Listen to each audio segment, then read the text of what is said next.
ప్రస్తుతం మన నల్గొండ జిల్లా నగరకల్లు నియోజకవర్గం నెల్లిబండ గ్రామ పంచాయతీ పరిధిలో మాజీ ఎంపీటీసీ యానాల శేఖర్ గారు మనతో పాటు ఉన్నారు. నమస్కారం సార్.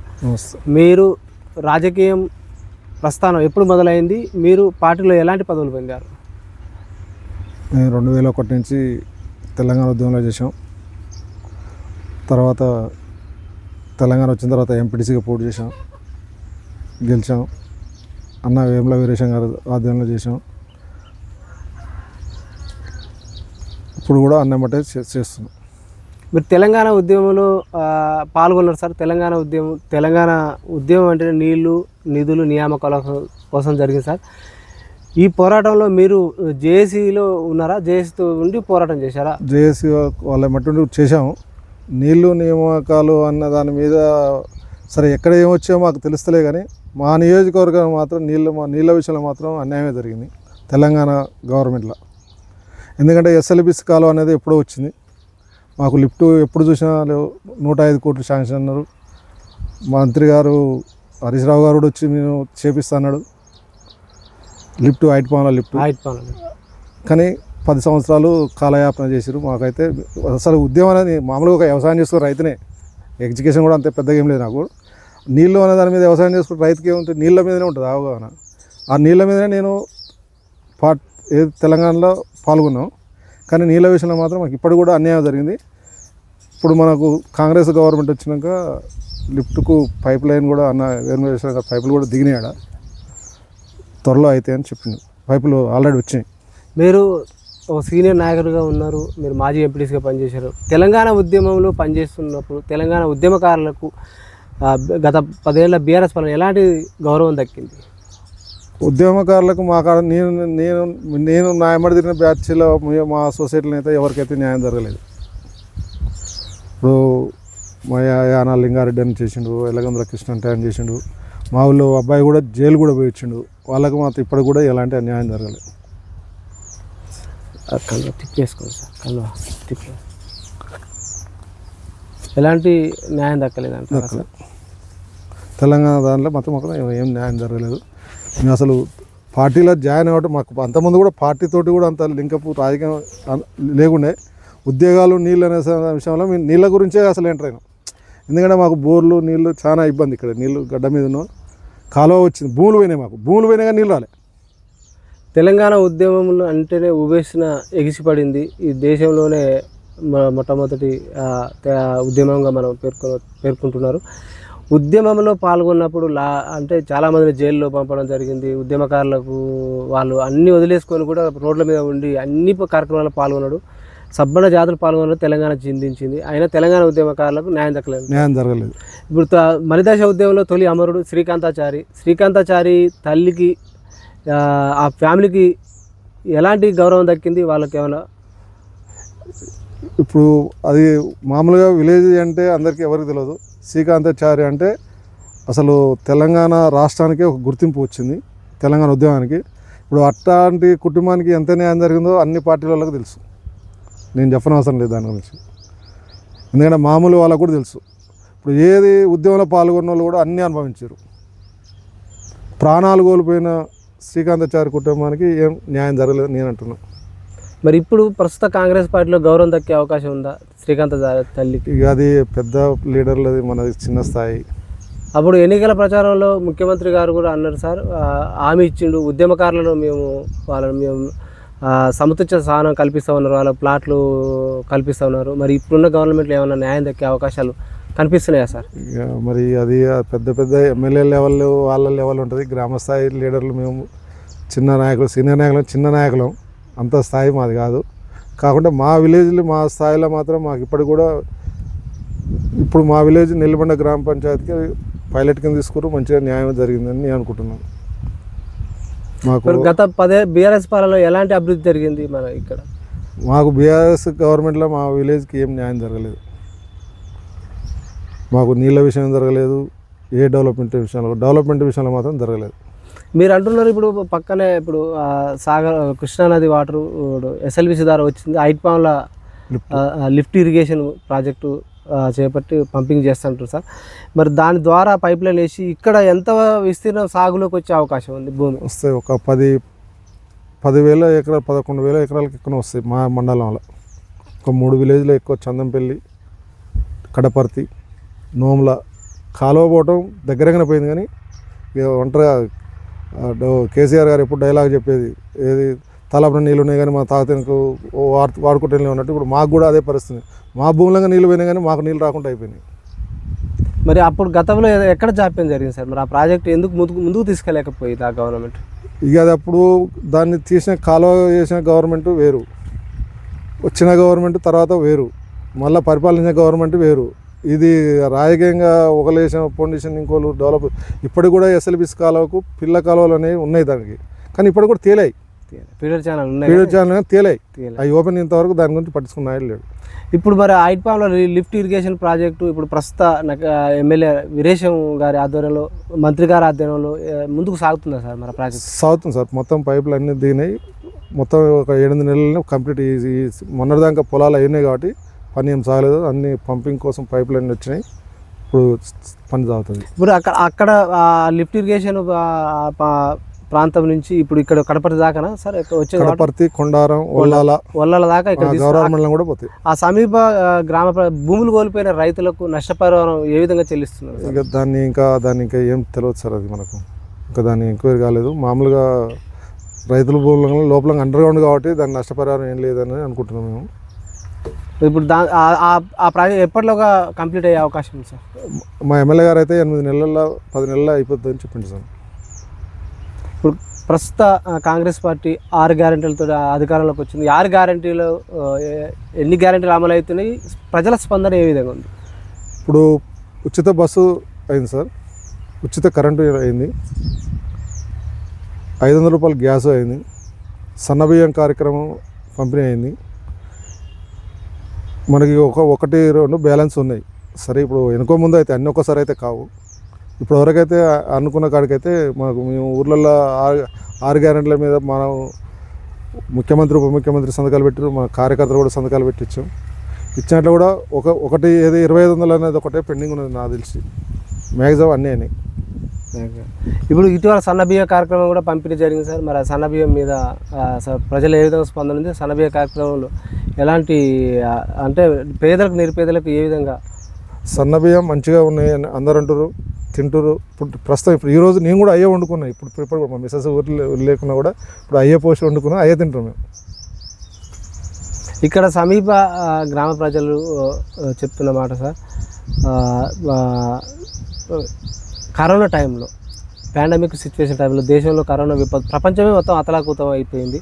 కరోనా టైంలో ఎమ్మెల్యే గారు వీరేశం గారు ఇంటింటికి తిరిగి వాళ్ళకు అంటే రేషన్ కానీ పండ్లు కానీ ఫలాలు అందించడం, కరోనా బాధితులు ఎవరైనా ఉన్నా కూడా వాళ్ళు పరామర్శించడం, ఎవరైనా జరిగిపోతే కూడా వాళ్ళ దగ్గర దాన సంస్కారాలు చేసిన పరిస్థితి ఏర్పడ్డది సార్. అప్పుడు ఆయన ముందుండే ఉన్నారని ప్రజలు చెప్తున్నారు సార్. ఇది ఎంతవరకు నిజం? ఇప్పుడు ఆయన అట్లా ముందుండి అన్ని కరోనా టైంలో ముందుండి కిట్లు వేసుకుని వేసుకుని తీసుకుపోయి అల్లా పెట్టి పూడ్చి ఎవరు పోకుండా దగ్గర ఇంటి కన్న కొడుకు కూడా దగ్గర పోలేదు. అట్టాడిది ఒక 2-3 కిట్లు తెప్పించి కార్యకర్తలు పిలిచి తీసుకుపోయి దాన సంస్కారాలు చేసి, కరోనా వచ్చిన వాళ్ళకు కూడా దానికి ఔషధం దానికి సంబంధించిన మొత్తం కిట్ కూడా పంపిణీ చేసి సొంతంగా చేసింది. కాబట్టి ఈరోజు ఆయన ఒక బ్రాండ్. ఇవాళ రాష్ట్రంలో హైయెస్ట్ గెలవడానికి కారణం ఏంటంటే కరోనా ఆయనకు కాపాడింది. కరోనా పబ్లిక్ నష్టమైనా కూడా ఆయన దాన్ని కరోనా జయించి ఆయన ఇవాళ విజయవంతంగా ముందుకు దూసుకుపోతాడు. అప్పుడున్న పరిస్థితి, కరోనా ఉన్న పరిస్థితులలో చాలామంది ప్రజలు భయపడ్డారు, భయభ్రాంతులకు గురైపోయారు. ఇంటెలిజెన్స్ వెళ్ళే పరిస్థితి లేదు. స్వయాన ఒక ప్రజాప్రతినిధిగా లేకున్నా కూడా ఒక ఎమ్మెల్యే గారు, ఇప్పుడు ప్రస్తుతం ఉన్న ఎమ్మెల్యే గారు ఇంటింటికి తిరిగి అందరికీ చేదోడు వాదోడుగా నిలిచిండు. ఒక ఇంటికి పెద్ద కొడుకు లాగానే భావించారని ప్రజలు కూడా చెప్తున్నారు సార్. అది అలాంటి వ్యక్తి ఇప్పుడు ఈ నియోజకవర్గం వీరేశం గారి ఆధ్వర్యంలో, మంత్రి గారు ఎలా ముందుకు సాగుతుంది? ఎలాంటి డెవలప్మెంట్ కార్యక్రమాలు జరుగుతున్నాయి ఈ నియోజకవర్గంలో? ఈ నియోజకవర్గంలో ఈ డెవలప్మెంట్ మంచిగానే ఉంది సార్. ఇప్పుడు సన్నబియ్యం కార్యక్రమం కానీ ఇవన్నీ ప్రోగ్రాంలన్నీ ఆఫీసులో మంచిగా నడుస్తున్నాయి. ఇప్పుడు ఐకేఎఫ్ సెంటర్ కూడా మంచిగా నడుస్తున్నాయి. ఆల్రెడీ నేను వడ్లు అమ్మిన 5 రోజులకే నాకు పైసలు కూడా వచ్చేసాయి. ఉదాహరణ రైతులకు అమ్మిన 5వ రోజుకే పైసలు వచ్చేస్తాయి. కాంటా అయిన 5 రోజులు కూడా పైసలు వచ్చేస్తాయి. ఇప్పటివరకైతే ఎలాంటి ఇబ్బంది లేదు. కాకుండా కొంతమంది దుష్ప్రచారం చేస్తుంటారు. కళ్ళతో చూడలేక. కాంగ్రెస్ పార్టీ ఇటీవల ఎస్సీ వర్గీకరణ చేసింది, బీసీ వర్గీకరణ చేసింది. ఇప్పుడు బీసీలకు కూడా కేంద్రానికి అంటే పాజిటివ్ పంపింది. ఎస్సీలలో కూడా ఆనంద ఉత్సవాలు వెలువడ్డాయి. దాంట్లో ఎమ్మెల్యే గారు కూడా ముందుండి కూడా ఆయన కూడా ప్రోత్సాహం ఉన్నది. ఎలాంటి స్పందన ఉంది ఇప్పుడు ఈ ఎస్సీ వర్గీకరణ, బీసీ వర్గీకరణ ద్వారా? మంచి స్పందన ఉంది సార్. ఎస్సీ వర్గం వల్ల కూడా మంచి స్పందన ఉన్నది. బీసీ వాళ్ళకు కూడా ఇప్పుడు అంతకుముందు కొంత సరే వస్తాయో ఈసారి విలేజ్లో మా దాంట్లో బీసీలు ఎక్కువ మాకు వస్తాయన్న ఆనందంతో కూడా కొంతమంది ఉన్నారు. ఎవరు కూడా ఇబ్బంది రిజర్వేషన్తో కూడా ఎవరు ఇబ్బంది ఏం పడతలేరు. దానికి కాంగ్రెస్ ప్రభుత్వం కానీ కాంగ్రెస్ కార్యకర్తలు కానీ అందరూ కూడా స్పందనగానే ఉన్నారు. ఇటీవల గ్రామ సభలు నిర్వహించారు సార్. గ్రామ సభలు ఇందిరమ్మ ఇళ్ళు కానీ రేషన్ కార్డులు కానీ ఏటిపై దరఖాస్తులు ఎక్కువ వచ్చినాయి. ప్రజల స్పందన ఏ విధంగా ఉంది? ఇప్పుడు మా విలేజ్ పైలట్ కింద తీసుకొచ్చు సార్. నెల్లిబండ గ్రామ పంచాయతీ ఫస్ట్ విడత 44 ఇండ్లు వచ్చినాయి. ఇప్పటికీ 20-30 ఇండ్లు స్టార్ట్ అయినాయి. సెకండ్ విడత ఇంకో 50 ఇండ్లు ఉన్నాయి. సెకండ్ విడత అనేది వాళ్ళకు ల్యాండ్ లేకుండా ఉన్న వాళ్ళ కోసం దాన్ని కూడా భూమి వెరిఫై చేసి వాళ్ళకు కూడా ఇస్తా అని చెప్పారు. సో గతంలో ధరణి పోర్టల్ వల్ల ఎంతోమంది రైతులు అంటే ప్రైవేటు వ్యక్తులు కానీ దాని కబ్జాలకు గురైపోయింది, భూమి అంతా ఆక్రమణకు గురైపోయింది ధరణి పోర్టల్ వల్ల. చాలామంది రైతులు ప్రజలు ఆవేదన వ్యక్తం చేశారు. కాంగ్రెస్ పార్టీ హామీ ఇచ్చిన ప్రకారం ధరణిని బంగాళాఖాతంలో కల్పిస్తాను. ఇప్పుడు భూభారతి వచ్చింది. ఈ భూభారతి చట్టం ద్వారా పేద రైతులకు, నిరుపేద రైతులకు, భూములు ఉన్న ప్రజలకు ఎలాంటి న్యాయం దక్కబోతుంది? ధరణి వల్ల ఉన్నవారికే న్యాయం జరిగింది సార్. ఎందుకంటే గతంలో ఎప్పుడో సరే కాగితాల మీద రాసుకొని కొన్ని ఉంటాయి, కొన్ని అలా రిజిస్టర్లో ఎక్కినా కూడా ఆన్లైన్లో ఎక్కలేదు. ఎక్కపోవడం వల్ల 50 సంవత్సరాల కింద 40 సంవత్సరాల భూములు మా తాతయ్య మా ముత్తాతయ్య అని చెప్పి వచ్చి కబ్జా చేసి ఆక్యుపై చేసుకోరు. నువ్వు ఏడ చెప్పుకోపో నా పట్టం నా పేరు మీద కాగితం. ఈ భూభారతి వల్ల కొద్దిగా న్యాయం జరుగుతుందని అనుకుంటున్నాం. అప్పుడు పోయిన వాళ్ళకు డబ్బులు ఇచ్చి ఇప్పుడు 50-60 ఏళ్ళ కింద అమ్ముకొని పట్టణాలు పోయిన వాళ్ళు అంటే ఏమిటో వాళ్ళ కొడుకులు ఉంటుంది. అమ్మిన వాళ్ళు నిజాయితీ గల్లోళ్ళే. కొడుకులు ఏం చేస్తారు, అమ్మిన పెద్ద మనిషి లేకపోయేసరికి ఆ కాగితం మాకు సంబంధం లేదు అని చెప్పి అట్లా ఆక్రమించుకున్న భూములు చాలా ఉన్నాయి సార్. అవి ఇప్పుడు కాంగ్రెస్ ప్రభుత్వం 2 లక్షల రుణమాఫీ చేసింది అంటున్నారు. 500 రూపాయలు సన్నవడ్లకు బోనస్ కల్పించింది అంటున్నారు. 2 లక్షల రుణమాఫీ ఎంతమంది రైతులకు అయింది? 500 బోనస్ అందుతుందా సార్? 90% అయింది సార్ మా ఏరియాలో అయితే. కాకుండా ఇప్పుడు 2 లక్షలు అనేది కొంతమందికి కాలేదు అనేది ఏంటంటే వాళ్ళు అప్పటికి 2 లక్షలు దాటి ఏవో ఉన్నారు. అడ్వాన్స్గా 2 లక్షల లోపు ఉన్న వాళ్ళకి మొత్తం అయినాయి. ఏవో ఉన్న వాళ్ళది కట్టి తీసుకోవడం ఇవన్నీ ఇప్పుడు అది ఆఫీసు బ్యాంకు వరకు. ఇప్పుడు ఎమ్మటే అనగానే కాదు కదా అది. వీళ్ళు కట్టకపోవడం, ఆలోచించుకోవడం ఇవన్నీ చేసి కడతారుక వెనకబడ్డాయి. అవి లేట్ అవుతున్నాయి. ముందు ఉన్న వాళ్ళే మాత్రం ఆల్రెడీ 2 లక్షల లోపు ఉన్న వాళ్ళే మాత్రం ఒకటేసారి కంప్లీట్ అయిపోయినాయి. 2-3 విడతలుగా 50,000 లక్షతోటి 2 లక్షలతో క్లోజ్ అయిపోయినాయి.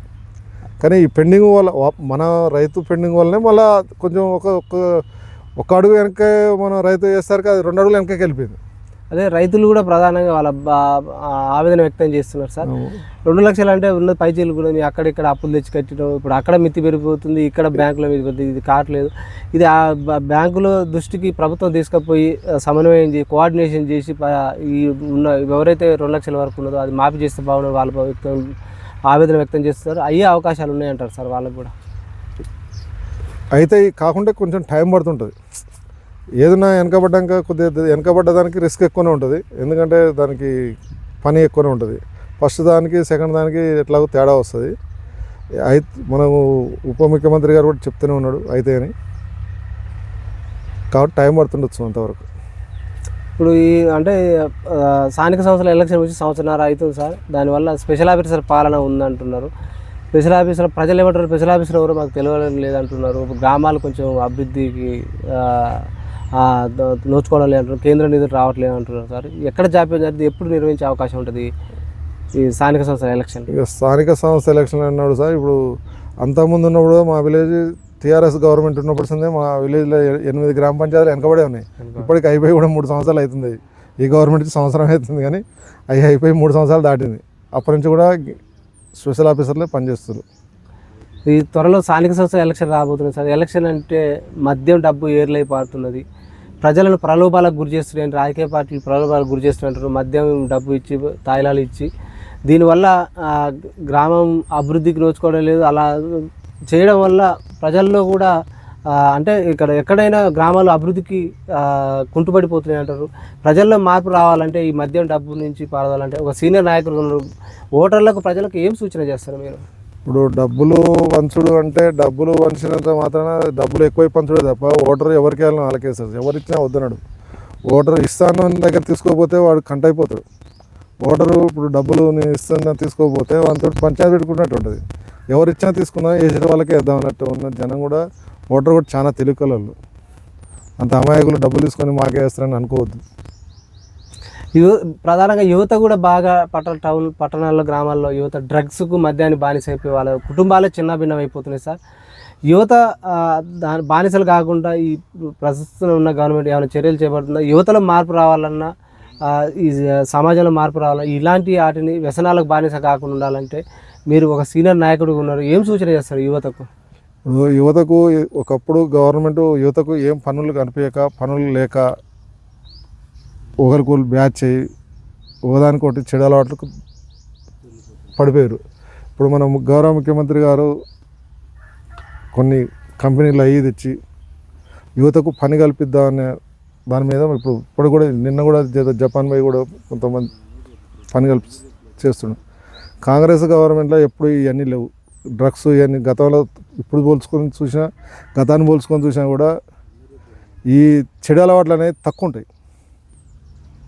గతంలో అంటే గత 10 ఏళ్ళ బీఆర్ఎస్ పాలనలో విపరీతంగా బెల్ట్ షాపులు ఎక్కడ పడితే అక్కడ బెల్ట్ షాపులు నిర్వహించారు. దానివల్ల తాగుడు బానిస కుటుంబాలు మొత్తం అంటే ఆడవారు పుస్తలు అమ్ముకునే పరిస్థితికి ఏర్పడిపోయింది.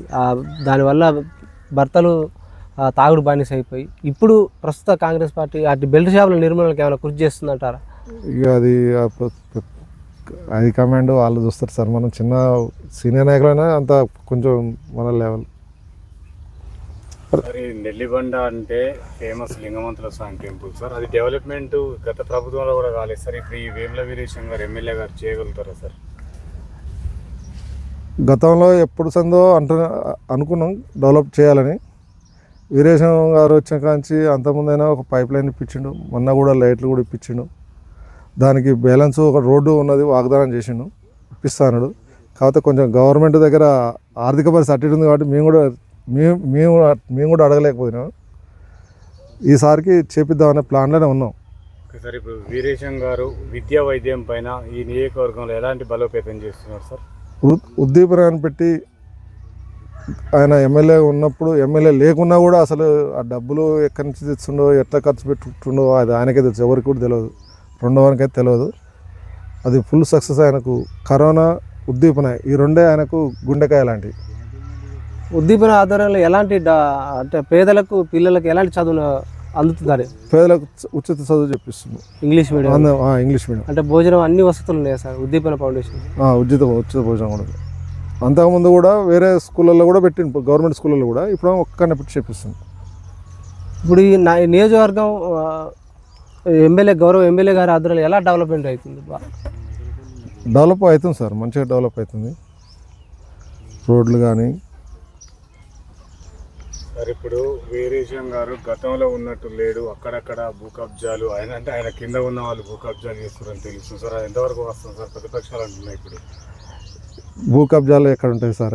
అవి మామూలుగా అది సొంత అన్నదమ్ముల పంచాలు పెట్టుకున్నా కూడా భూ కబ్జా కిందకే తీసుకొస్తారు. వీరేశం వెంటనే ఒక ఫైర్ టైపులో మాట్లాడతారు. ఏదైనా అయితే వీరేశం, ఏదైనా జరిగినా కూడా ఎమ్మెల్యే గారు వీరేశం అంటారు తప్ప చెడుని యూజ్ చేసేందుకు వీరేశాన్ని ఎక్కువ యూజ్ చేసుకుంటారు. ఆయన మాట అట్నే ఉంటుంది, పని కూడా అట్నే ఉంటుంది. కబ్జా చేసుకుంటే ఆయన కబ్జా చేసుకుంటే అయితే అన్నదమ్ముల పంచాయతీ కూడా కబ్జా అవుతుందా సార్? అది అంటే ప్రతిపక్షాలు అట్లా ఏదైతే చెప్తున్నారు సార్. ఈ ప్రతిపక్షాలు వాళ్ళకు ఉన్న పని అది, వేరే పని ఏముంది వాళ్ళకు చేస్తే ఏం పని ఉండదు కదా. ఉన్నప్పుడు కూడా ఏం పని మీద వాళ్ళకి అవగాహన ఉండదు. సార్ ఇక్కడ మాజీ ఎమ్మెల్యే చిరుమర్తి లింగయ్య గారు ఓడిపోవడానికి గల కారణాలు ఏంటి సార్? ఇక మీరు ఇప్పుడు చెప్తారు కదా సార్, భూ కబ్జాలే ఆయనకు.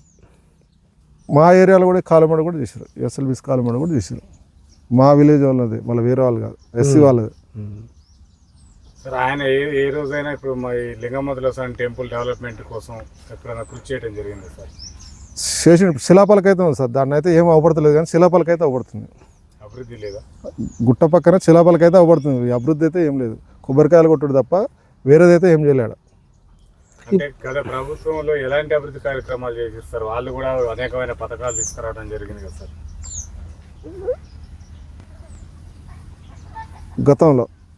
గతంలో ఒక సీసీ రోడ్లు వేసారు సార్ విలేజ్లో, వేరే ఏం చేయలేదు. ప్రజల నుంచి వస్తున్న మాట మళ్ళా వేసుడు తక్కువ, సీసీ రోడ్లు వేసే తక్కువ ఉన్నాయి, రోడ్లు వేస్తాను పెట్టిన శిలాపలకలు ఎక్కువ ఉన్నాయి, వేయకుండా ఆపినవి ఎక్కువ ఉన్నాయి. సార్ మన ఈ నియోజకవర్గ ప్రజలు అంటున్న మాట సార్, ప్రజలు వాళ్ళ యొక్క మాటలు వెలిపిస్తున్నారు. వీరేశం గారు సీనియర్ ఎమ్మెల్యేగా ఉన్నారు, 2 సార్లు ఎమ్మెల్యేగా అయినారు, ఆయనకు మంత్రి పదవి ఇవ్వాలని అంటున్నారు సార్. మరి అధిష్టానం ఇచ్చే అవకాశం ఉందా సార్? ఇస్తే మంచిగా ఉంటుందని యువకుడు ఉత్సాహవంతుడు, చిన్నప్పటి సంది పేదల కష్టం తెలిసినవాడు, ఇస్తే బాగుంటుందని మాకు కూడా కోరిక. కానీ అది అధిష్టానం నిర్ణయం ఉంటుంది, అది అదృష్టం అంటే ఎవరు కూడా ఆపలేరు. ఒకవేళ మంత్రి పదవి వస్తే ఎలాంటి అభివృద్ధి జరుగుతుందంటారు వీరేశం గారి ఆధ్వర్యంలో? వీరేశం గారికి అభివృద్ధి వస్తే, ఆ మంత్రి పదవి వస్తే నియోజకవర్గం కాదు జిల్లా సస్యశ్యామలు అవుతుంది నా సొంత అభిప్రాయం.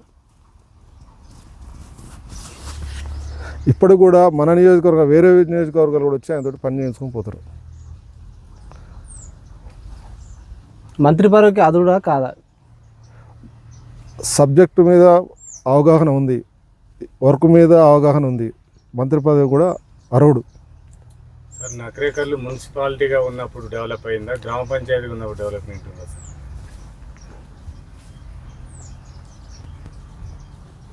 గ్రామ పంచాయతీ ఉన్నప్పుడు అట్లే ఉంది. ఇప్పుడు మున్సిపాలిటీ అయినాక కూడా ఇప్పుడు పోయి నిలబడదామన్నా కూడా నిలబడలేక ఏడు నిలబడడం అర్థం కావట్లేదు. అసలు నకరికల్ పోతే ఏడు నిలబడాలని అర్థం కావట్లేదు. ఇప్పుడు కూడా కొలికి రాలేదు దాని. ఇప్పుడు నేను ఎమ్మెల్యే గారిని కూడా అడిగినాను, కొద్దిగా ఫండ్స్ తక్కువ ఉన్నాయి, ఫండ్స్ తీసుకొచ్చాక దాన్ని మొత్తం చేద్దామని చెట్లు పెట్టే కార్యక్రమం, ఈ కడపర్తి రోడ్డు కానీ ఇవన్నీ చేస్తామని చెప్పింది. సార్ ఫైనల్గా మీరు ఈ గ్రామ నకరికల్లు పట్టణ ప్రజలు కానీ మీ నెల్లిమడ ప్రజలకు కానీ ఓటుకు నోటు అనే అంటే ఎలక్షన్లు వస్తున్న ఓటు నోటు అనే పరిస్థితి ఏర్పడదు సార్. ప్రజలు ఎలాంటి నాయకుని ఎన్నుకుంటే అభివృద్ధి చెందుతుంది? మీరు ప్రజలకు ఓటర్లకు ఏం సూచన చేస్తారు? మేము ఎప్పుడైనా జనంలో ఉండే నాయకునికే కోరుకుంటాం సార్. జనంలో తిరిగే నాయకుడిని, డబ్బు ఉన్నా లేకున్నా జనానికి అవసరానికి అవ్వడే వ్యక్తి అవసరం. డబ్బులు ఇచ్చే వ్యక్తి ఆ డబ్బులు ఇస్తాడు, అవతల పోతాడు. తెల్లారి పొద్దున్నే పని పడితే ఎవరు వస్తారు?